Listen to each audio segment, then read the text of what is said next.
Isn't it hard to believe that it's Thanksgiving already? Especially hard for me to believe with the warmer temperatures, right? People are still walking and jogging in shorts. We're running the air conditioning. Hard to believe it's Thanksgiving already. On Tuesday, I'll be picking up my 96-year-old, almost 97-year-old grandmother. She still lives by herself and still drives on her own. Sometimes, so that she doesn't get a big head, I do remind her that, your mother-in-law chopped wood into her 80s. You're just sewing. Come on. So I'll pick her up. We're looking forward to that. And then we'll join my siblings and their families at my parents' place in western Kansas for Thanksgiving. However you spend the holiday, I sure hope it's within an environment of love and peace and good food, of course. Please know my gratitude for you.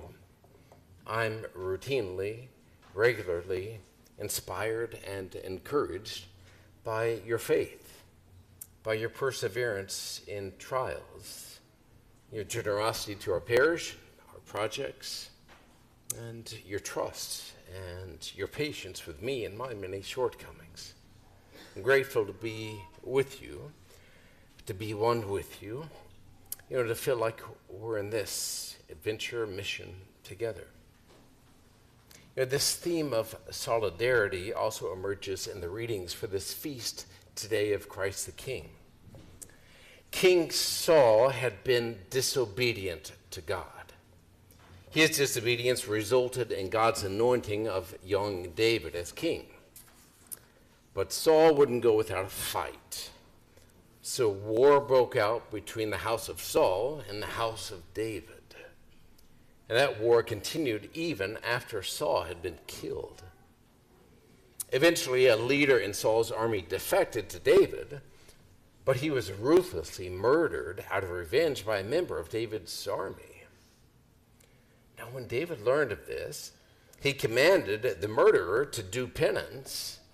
And David himself lamented the loss, and he wouldn't eat any food while he mourned the man's death and gave him a proper burial.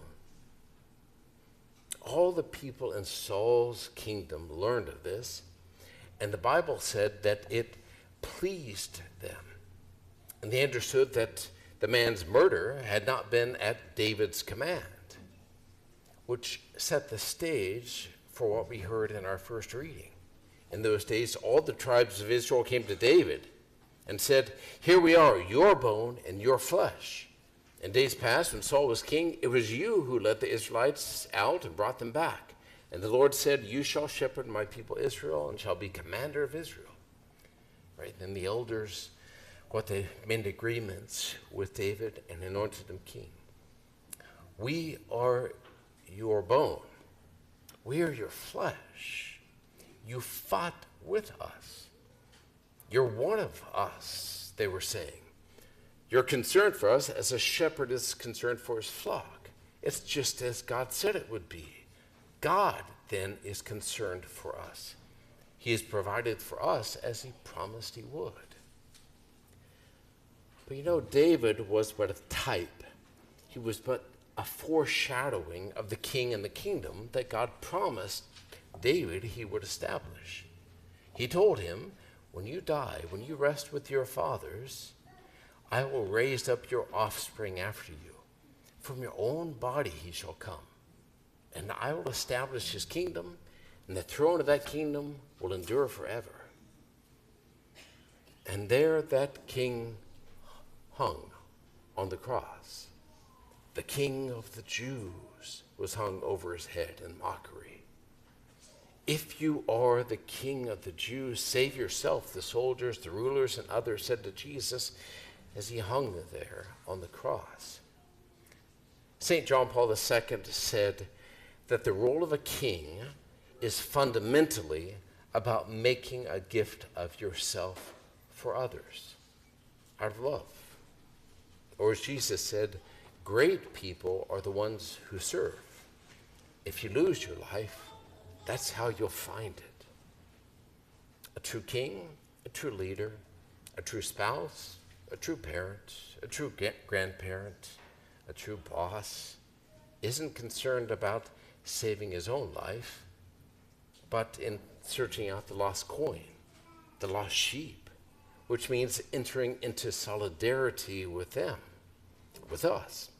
As Pope Francis said, it's like smelling like the sheep.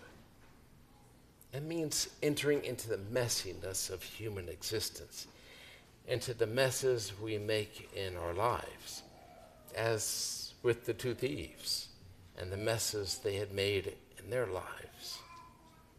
It means joining us in our struggles, illnesses, sadnesses, sufferings, and death. I mean, what looked like weakness and being overwhelmed by darkness was the gift King Jesus was making of himself, imbuing all of life and even death with hope. Even here, he was saying, even here you can trust God. Even when he doesn't seem to hear you or respond, God can be trusted. Jesus, well, he's saying that because he became one of us, our bone and our flesh, thus transforming that which appears impossible and definitive, even death. If we but only say with a good thief, Jesus, remember me when you come into your kingdom.